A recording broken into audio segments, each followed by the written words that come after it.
사랑하는 형제 자매 여러분, 반갑습니다. 오늘은 요한복음 10번째 말씀, 처음 표적이라는 제목으로 말씀을 드리고자 합니다. 본문의 내용은 요한복음 2장 1절에서부터 12절인데 본문이 기니까 이 시간에 읽어드릴 수 없고 꼭 본문을 읽으면서 제 강의를 들으시길 바랍니다. 11절 말씀은 한 절만 읽겠습니다. 예수께서 이 처음 표적을 갈릴리에서 행하여 그 영광을 나타내심에 제자들이 그를 믿으니라. 예수님께서 공생애를 시작하실 때 유대에서 시작하셨습니다. 처음 제자들을 부르시고 그들과 함께 가나에 있는 어떤 혼인잔치에 참석하게 되었습니다. 그런데 거기에는 그의 모친 마리아도 있었습니다. 아마 그 혼인집과는 어떤 친척 관계가 있었지 않았나 생각이 됩니다. 아무튼 그 혼인잔치에 한 사건이 일어났습니다. 혼인집에서 가장 중요한 포도주가 떨어지게 된 것입니다. 이 사건은 당시의 문화로 볼 때 매우 심각한 문제가 아닐 수 없었습니다. 이 사실을 알아채린 마리아는 예수님께 기도했고 그 기도의 응답 과정에서 놀라운 하나님의 영광이 드러납니다. 물이 포도주로 변화된 것입니다. 이것은 예수님이 베푸신 처음 표적이라고 요한은 말합니다. 예수께서 이 첫 표적을 갈릴리에서 행하여 그 영광을 나타내심에 제자들이 그를 믿으니라. 이 영광은 제자들의 마음에 믿음을 일으켰습니다. 본문에서 예수님이 보여주신 하나님의 영광이 무엇인가, 이 영광을 통해서 우리도 마음에 강한 믿음이 일어나기를 바랍니다. 첫째, 순종한 아들로서의 영광. 포도주가 모자란다고 예수님의 어머니는 예수님께 말했습니다. 그러나 예수님은 민망할 정도로 거절하셨어요. 여자여, 그것이 나와 무슨 상관이 있습니까? 내 때가 아직 오지 아니하였습니다. 당시에 풍습으로는 어머니를 여자라고 불렀다고 해서 그 말이 불경한 말은 아니라고 합니다. 그래서 예수님 결코 불경한 태도로 어머니에게 말한 것은 아닙니다. 나와 상관이 없나이다. 이 말은 신약성경 다른 곳에서 5번 정도 사용된 말입니다. 이 말은 귀신이 예수님께 하는 말입니다. 예수님께서 귀신의 영역에 들어오셔서 그들의 사역을 중단케 하실 때 귀신들이 하나님의 아들이여 당신은 우리와 무슨 상관이 있나이까 이렇게 항의했습니다. 귀신이 가장 싫어하는 것은 예수님의 간섭하시는 것이었겠죠. 그러므로 나와 상관이 없나이다는 표현은 강한 거절을 의미합니다. 예수님이 그 어머니에게 나와 상관이 없나이다고 말씀하신 것은 그 어머니의 청을 강하게 거절했다는 의미입니다.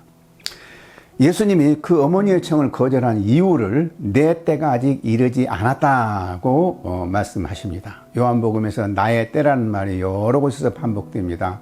7장 30절, 8장 20절, 12장 27절, 12장 23절, 24절. 예수님은 자기의 계획에 따라 살지 아니하고 철저하게 하나님의 시간 계획에 따라서 산다는 것을 의미합니다. 이제 더 이상 마리아의 아들이 아니라 하나님의 아들로서 사명을 행하시는 예수님의 모습을 봅니다. 예수님은 하나님께만 절대적으로 순종하시는 삶을 살고 있다는 것을 보여주고 있습니다. 우리는 여기에서 순종하는 아들로서의 예수님의 영광을 볼 수 있습니다. 하나님께 순종한다는 것은 하나님의 아들로서의 자격을 의미합니다. 아들의 자격은 아버지께 온전히 순종하는 것입니다. 아담은 하나님께 불순종함으로 하나님의 아들로서의 자격을 잃었습니다. 이스라엘도 하나님께 순종치 않으므로 하나님의 아들로서의 자격을 잃었습니다. 그러나 예수님은 단 한 번도 하나님께 순종하지 않는 때가 없었습니다. 그래서 예수님은 유일하신 하나님의 독생자이십니다. 제자들은 예수님을 통해서 아들로서의 영광을 보고 믿었습니다. 죄는 불순종입니다. 그래서 우리는 죄 때문에 말씀을 순종할 수 없고 하나님께 순종할 수 없습니다. 율법이 좋은 줄은 알지만 우리는 율법에 순종할 수 없는 고통을 당하고 있습니다. 바울 같은 위대한 사도도 마음으로 원하지만 그 마음속에 있는 또 다른 죄의 힘 때문에 순종할 수가 없어 이렇게 고통에 호소를 하였습니다. 오호라, 나는 곤고한 사람이라 누가 이 사망의 몸에서 나를 건져내랴. 그러나 예수 그리스도로 말미암아 이김을 주신 하나님께 감사한다고 말했습니다. 예수님은 그 전 생애를 통해서 하나님께 온전히 순종했습니다. 이것을 능동적인 순종, 액티브 오비디언스라고 말합니다. 또한 우리의 죄에 대한 대속으로 십자가에서 죽으심으로 순종하셨습니다. 이것을 수동적인 순종, 패시브 오비디언스라고 합니다. 이 순종을 통해서 예수님은 하나님의 영광을 나타내신 것입니다. 예수님이 두 가지 순종을 성경을 통해서 깊이 생각하고 묵상해 보십시오. 우리 마음 가운데 강한 믿음이 일어날 것입니다. 두 번째로 십자가의 영광에 대해서 살펴볼 수 있습니다. 앞에서 우리는 예수님이 그 어머니의 뜻을 거역한 이유가 나의 때가 아직 이르지 않았다고 말씀했습니다. 내 때가 이르지 않았다는 말은 아직 십자가에 죽으실 때가 이르지 않았다는 것을 함축한 말입니다. 마리아는 그의 처음 기도가 거부당하였지만 계속 예수님을 신뢰합니다. 그래서 하인들에게 너희에게 무슨 말씀을 하시든지 그대로 하라고 명령했습니다. 예수님은 정결 예식을 위하여 사용한 6개의 돌 항아리에 물을 부으라고 하셨습니다. 하인들은 아귀까지 물을 가득 채웠습니다. 이제는 그 물을 연회장에 갖다 주라고 하셨습니다. 그 물은 이미 극상품 포도주로 변했습니다. 결례에 사용할 물이 맛있는 포도주로 변했다는 것은 무엇을 뜻합니까? 결례와 예수님의 십자가를 연결시킨 것입니다. 결례의 물을 맛있는 포도주로 변화시켰다는 것은 결례의 물로 깨끗게 할 수 없는 것을 십자가로 깨끗게 하신다는 것을 상징한 것입니다. 그러므로 예수님은 이 사건을 통해서 십자가의 복음을 예시하신 것입니다. 우리는 결례의 물을 통해서 깨끗게 할 수 없지만은 십자가에 흘리신 보혈을 통해서만이 모든 죄에서 깨끗이 씻음을 받습니다. 내 때가 되지 않았기 때문이라고 어머니 마리아의 요청을 거절하신 예수님은 결례의 물을 통해서 십자가의 능력의 놀라운 변화의 역사를 예시해 줌으로써 결국 그 어머니의 청을 들어준 것입니다. 그 어머니의 청을 어머니 방식대로 들어준 것이 아니고 하나님의 방식대로 들어주신 것입니다. 때로 우리는 우리의 기도가 응답을 받지 못하여 당황할 때가 있지만 지내놓고 보면 하나님의 방식으로 우리의 기도를 응답해 주신 것을 깨닫게 됩니다. 또한 이 변화의 기적은 십자가가 우리의 죄를 사해 주실 뿐만 아니라 우리를 놀라운 하나님의 사람으로 변화시켜 주신다는 강한 메시지가 숨어 있습니다. 맛없는 물이 맛있는 포도주로 변화된 것과 같이 무가치한 우리가 그리스도의 십자가를 통해서 위대한 인생으로 변화됩니다. 우리는 예수님의 십자가를 통해서 나같이 무가치한 자가 얼마나 쓸모있는 사람으로 변화되었는가를 살펴보고 늘 감사하며 더 변화된 인생을 살기 위하여 계속 십자가를 붙들고 사는 삶을 살아야만 합니다. 최근에 나는 옛날에 읽고 많은 감동을 받았으나 완전히 잊어버렸는데 새롭게 그 책을 읽고 말로 다할 수 없는 은혜를 누리고 살고 있습니다. 그 책은 십자가의 보혈의 능력이 우리를 깨끗이 씻어줄 뿐만 아니라 하나님의 능력의 사람으로 변화시켜 주는가를 아주 명확하게 설명해 주고 있습니다. 여러분도 한번 꼭 사서 읽어보시기 바랍니다. 그 책은 예수의 보혈의 능력이라는 앤드류 머레이가 쓴 책입니다. 세 번째로 모든 것을 공급하시는 신랑의 영광.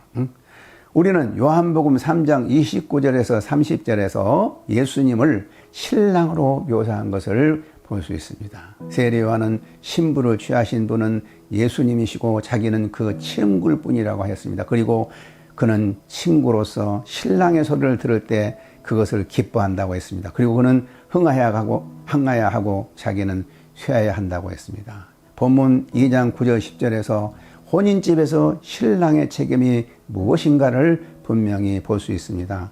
연회장은 물로 된 포도주를 맛보고도 어디서 났는지 알지 못하되 물돈 하인들은 알더라. 연회장이 신랑을 불러 말하되 사람마다 먼저 좋은 포도주를 내고 취한 후에 낮은 것을 내거늘 그대는 지금까지 좋은 포도주를 두도다 하니라. 연회장의 신랑을 불러 칭찬한 말입니다. 그런데 이 말 속에서 포도주를 준비하는 일이 신랑의 책임이라는 것을 알 수 있습니다. 그러나 사실은 신랑은 포도주를 공급하는 데 실패했고 예수님이 극상품 포도주를 공급해 주신 것입니다. 인간 신랑에 실패한 것을 참 신랑이신 예수님이 공급해 주신 것입니다.